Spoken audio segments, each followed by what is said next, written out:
Evangelio según San Mateo. En aquel tiempo vio Jesús al pasar a un hombre llamado Mateo, sentado al mostrador de los impuestos, y le dijo: «Sígueme». Él se levantó y lo siguió. Y estando en la mesa en casa de Mateo, muchos publicanos y pecadores que habían acudido se sentaron con Jesús y sus discípulos. Los fariseos, al verlo, preguntaron a los discípulos: «¿Cómo es que vuestro maestro come con publicanos y pecadores?». Jesús lo oyó y dijo: «No tienen necesidad de médico los sanos, sino los enfermos. Andad, aprended lo que significa: misericordia quiero y no sacrificios, que no he venido a llamar a los justos, sino a los pecadores». Palabra del Señor.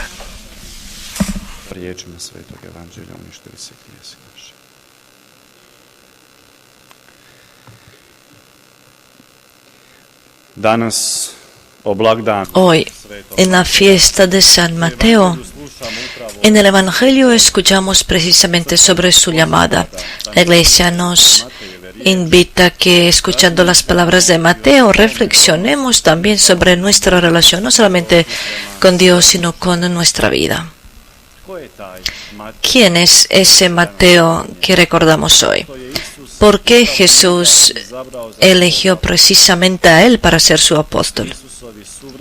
Los contemporáneos de Jesús no querían mucho a Mateo, es decir, a Levi, como era su nombre, como lo conocían ellos.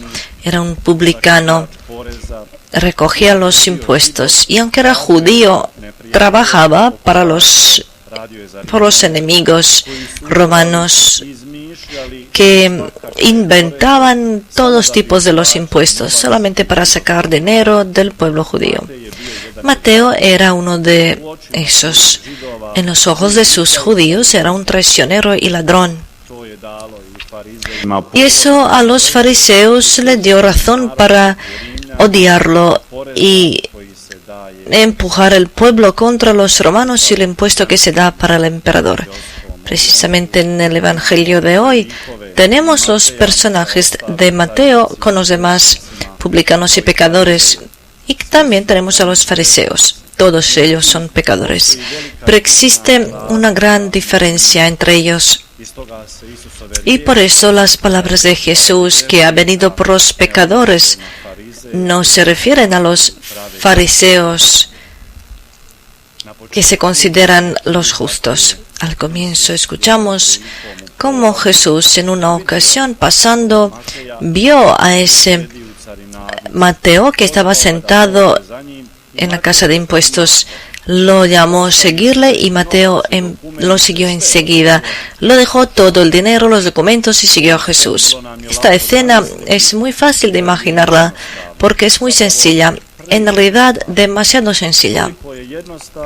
Tan sencilla que suena irreal. Jesús lo invita, lo llama y él enseguida lo deja todo y lo sigue. Allí como si algo no estuviera bien. Algo no está claro. Así no puede ser en la vida real. Con derecho podemos entonces suponer que Mateo era un hombre poderoso, trabajaba para los romanos, tenía posición y dinero. En cualquier lugar donde venía, todo el mundo le tenía miedo y lo escuchaba. Diríamos que Mateo llevaba una vida muy buena. Tenía y podía tener todo lo que quería. Y así Jesús lo llama y él lo deja todo enseguida y lo sigue. ¿Cómo es posible esto? ¿Quién jamás lo haría? Claro, nadie no lo haría. Mateo lo tenía todo, excepto si Mateo quizás no lo tenía todo. Quizás Mateo no era feliz y contento con su vida. Pudo haber tenido todo el dinero, todo el respeto, pudo haber tenido todo lo que quería, pero una cosa le faltaba. Obviamente le faltaba a Mateo lo que no se puede comprar con dinero. y con el miedo de otras personas. Obviamente no era feliz y anhelaba de un cambio. Igual como esa parábola de Jesús sobre el hombre, cuando encuentra el campo con la perla preciosa, con el tesoro, lo vende todo y lo deja para comprar ese campo donde había encontrado el tesoro. Así también Mateo, en lo profundo de su alma, anhelaba de algo mayor, algo más grande, y no lo podía encontrar en ningún lugar excepto en Jesús. Es lo único que nos puede explicar por qué Mateo enseguida lo dejó todo y lo siguió a Jesús. Era un hombre maduro y necesitaba un cambio. Estaba harto de la vida vacía. Lo tenía todo que podía tener, pero no le llenaba nada hasta que no vio a Jesús. La llamada de Jesús le cambió la vida, le dio el sentido y el cumplimiento y plenitud. Y eso explica esa reacción a la llamada de Jesús, como si no podía esperar a que se le ofreciera algo diferente, como si desde hace mucho tiempo en su corazón estaba dispuesto a un cambio, pero no tenía oportunidad de ese cambio hasta que no llegó Jesús. Lo miró y lo llamó a seguirle. Mateo sabe que sus colegas publicanos tampoco estaban dispuestos con sus vidas, y por eso, antes de renunciar todo y seguir a Jesús, hace otro gesto muy bonito. Mateo los invita a todos al banquete y ellos también conocen a Jesús. El Evangelio no nos trae los detalles, pero podemos suponer que Mateo no era el único publicano que aquel día decidió dejarlo todo y seguir a Jesús. Sin embargo, allí están también los fariseos, los acompañantes de Jesús, que escondidamente están observando todo lo que hace Jesús, todo lo que dice, solo para encontrar algo para juzgarle. Y tanto ellos como el publicano son pecadores, pero con una gran diferencia. Mateo es consciente de su pecaminosidad. Él quiere cambiar su vida. Él está harto de la vida antigua que llevaba. Por otro lado, tenemos a los fariseos, que igual toman los impuestos del pueblo. Tienen una cierta reputación en la sociedad. Un fariseo no es nada mejor que este publicano, pero ese es el hombre que, como diríamos nosotros, es cómodo con sus pecados y no quiere mejorar nada. Es mucho más fácil juzgar a otros que ver la viga en su ojo. Por eso Jesús los llama hipócritas, por eso los llama tumbas vacías y justos, por cuales Él no había venido. Son tan justos que todos los demás en comparación con ellos son injustos. Son tan justos que no necesitan nada, son perfectos. Esos son aquellos que no necesitan ni Jesús, son aquellos que no necesitan la iglesia ni Dios, porque ellos saben mejor que el mismo Creador. Precisamente por eso y por esa postura de ellos, Jesús no podía llegar hasta ellos. Sinceramente, ni siquiera se esforzaba mucho.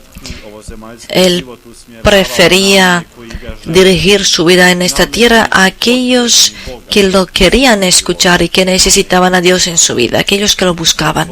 Esos son aquellos que en el Evangelio de hoy llamamos a los pecadores. Jesús no pasó toda su vida haciendo milagros y signos. Él prefería pasar tiempo con la gente común y corriente. Escuchaba sus dolores, tribulaciones y los enseñaba. De esa manera llegaba a sus corazones y los cambiaba. Los milagros eran para aquellos de poca fe. Los milagros son para las multitudes, para aquellos que buscaban algo diferente. Los milagros en realidad no hacen falta para el verdadero encuentro con Jesús.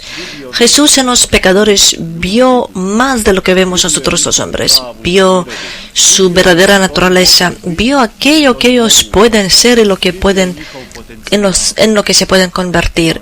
Vio su potencial. Pero no solamente aquellos que ellos son ahora. Es decir, aquellos que vemos nosotros cuando juzgamos a los demás. Por eso le importaban tanto los pecadores.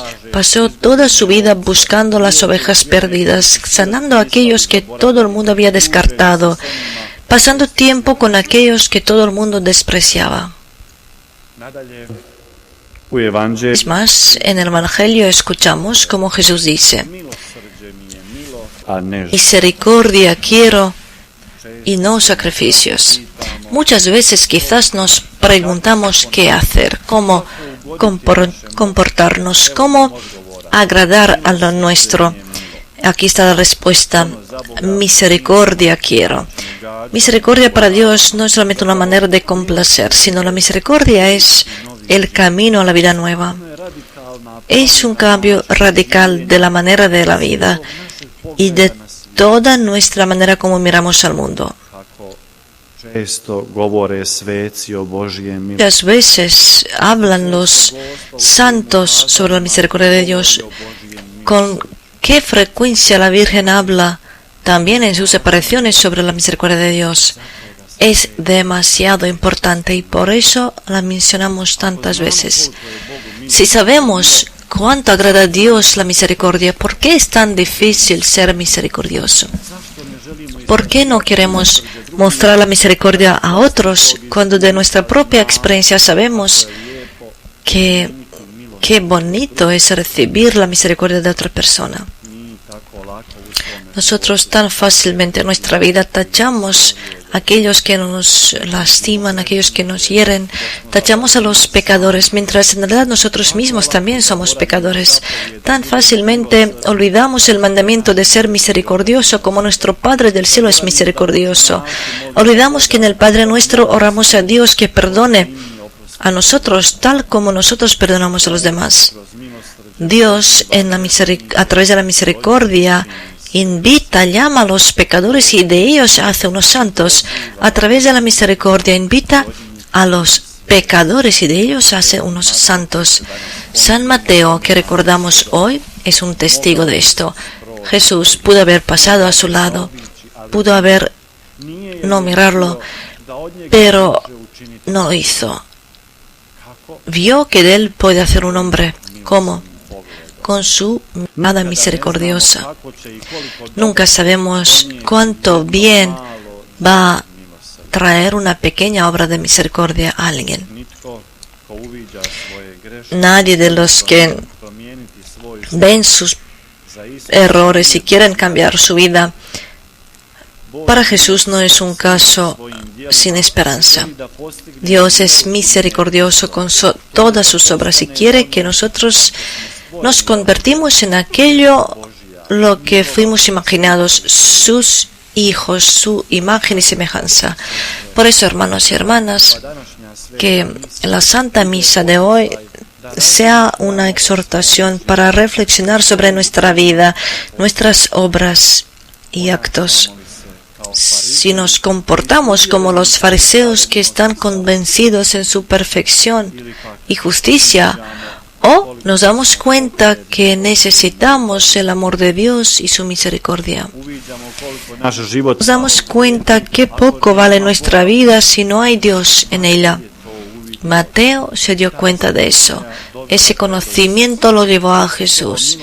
Y la misericordia de Jesús, de un publicano Mateo, hace el San Mateo, que pone toda su vida a la disposición de Dios.